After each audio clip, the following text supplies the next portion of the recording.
We are nearing the end of our series called Becoming. In our worship gatherings, we've been focused on who we're becoming, and in our V groups, we've been looking at how we become who God wants us to become. We've been looking specifically over the last couple of weeks at some key spiritual habits, and we're going to continue that today.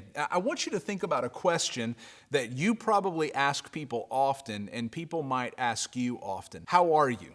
And I want you to think about your response and others' responses to that question as well. Because here's what I think about, and here's what I often say when someone asks me, how are you doing? Or how are you? The first thing that I say, man, I'm busy. My question for us is, why is it that we are always busy?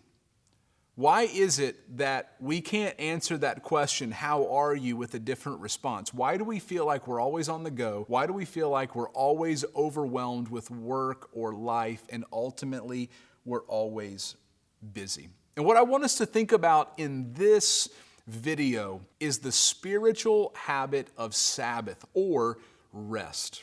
That there's an opportunity in our lives to take time to stop and rest and worship the Lord, rather than be on the go and be busy all of the time. I want to take you to three particular Old Testament passages to talk about the spiritual habit of Sabbath. The first one, Genesis 2:3. God creates everything, and at the end of His creation, on the seventh day, here's what Genesis says.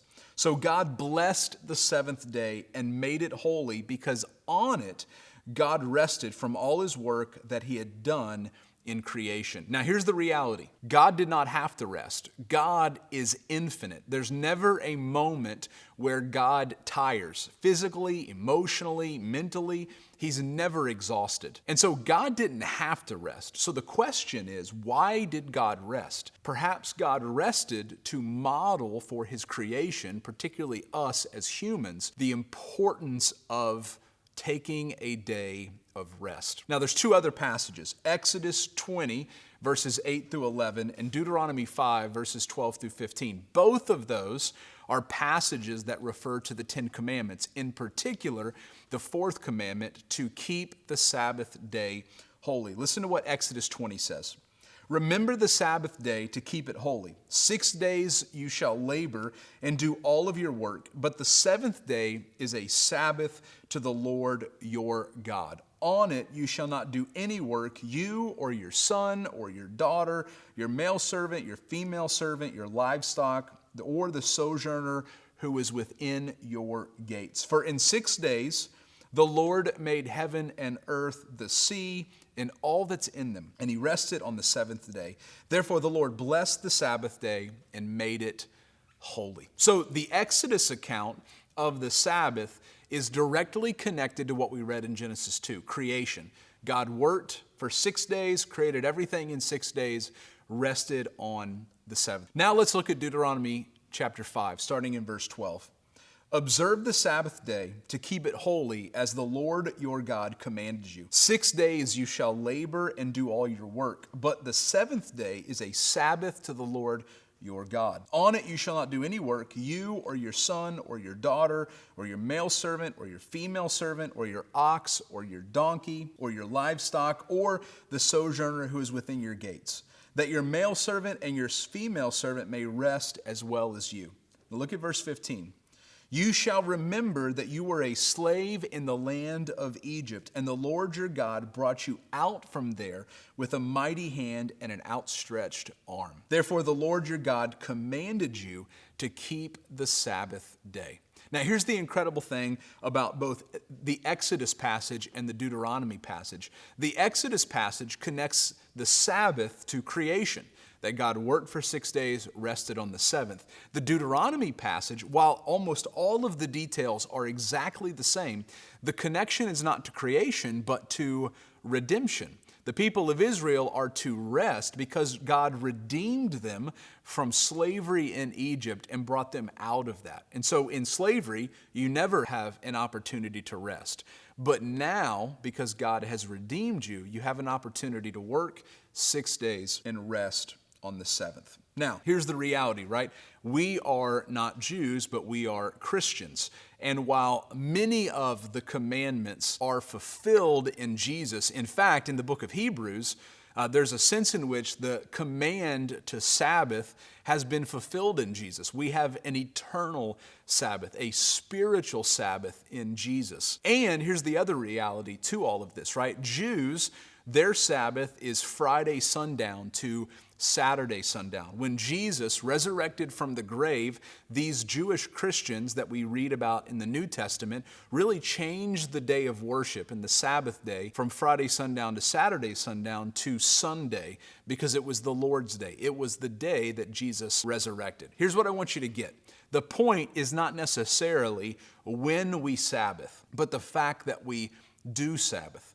Part of the spiritual habit of Sabbath or resting is recognizing that we are finite and that God is infinite. While God doesn't need to rest, we are finite beings and we need rest. God created us for rest. And all of that really has a spiritual element to it, that it's not just that we stop working, but that we use our day of rest as an opportunity to worship the Lord. So, what do we do when we practice Sabbath? For many of us who maybe have never practiced the spiritual habit of Sabbath before, we have no idea where to begin. I want you to think about some of these recommendations. This comes from Peter Scazzero's Emotionally Healthy Spirituality. He kind of lists 4 broad categories referring to the spiritual habit of Sabbath. Number 1, we stop.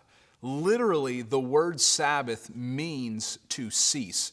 And what that means for us is we need to take a day, or we need to take part of a day where we stop working, where we put down everything that we're doing and we simply rest. Part of that is recognizing that we can stop working and the world will continue.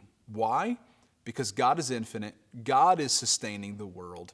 We are finite. We're not sustaining the world. So we stop. Number 2, we rest. After we stop from work, we cease working and we actually rest. That means we rest holistically. That means we rest our bodies physically, we rest emotionally, we rest spiritually. Again, it's recognizing that we are not God, we are finite beings created by God, and our bodies and our souls need to rest. So we stop, we rest. Number 3, we delight. According to Peter Scazzero, he says this: on Sabbaths, we're called to enjoy and delight in creation and its gifts. So we're to slow down and enjoy the things that God has given us. I mean, think about that. That's really, at the end of the day, delight is worship. When we're enjoying our family, or we're out walking and we see nature, or we're reading a good book, or we're watching a good movie, or we're listening to great music, or we're having friends over, or we're actually worshiping the Lord through song or through Bible reading. All of that is about delighting in God. So we delight. Number 4, we contemplate. In contemplation, we recognize that the point of Sabbath is not just about taking a day off, but the point of Sabbath is, in fact, God. So everything we do on our Sabbath, on our day of rest, is about thinking about God and worshiping Him. That we're not just resting because our bodies need rest, but we're worshiping God in everything we do. Our focus and our attention is on Him. So I would encourage you to think about it like this. What do you need to do to begin Sabbathing? What do you need to do to stop? What do you need to do to rest? What do you need to do to delight? And what do you need to do to contemplate? Here's the reality. Many of us have never Sabbath before. We've never practiced the spiritual habit of Sabbath. And so my encouragement to you is just begin with the first step. Maybe some of you have never taken a day off before. Even on your day off, you're doing yard work or you're doing something that's grueling and strenuous. Begin with a simple baby step. Maybe it's taking a day off. Maybe it's like, you know what, on my Sabbath, I'm going to rest. Maybe it's I'm going to read my Bible more, or I'm going to set aside time to pray more. Think about that baby step that you can take with spiritual Sabbath to simply begin, and then you can begin to add to it. Here's what I want you to think about. It's all about who we're becoming, right? And imagine how your life would be different if every week of your life you took one day off and you devoted it completely to the Lord and what He wants to do in your life. Imagine who you would become.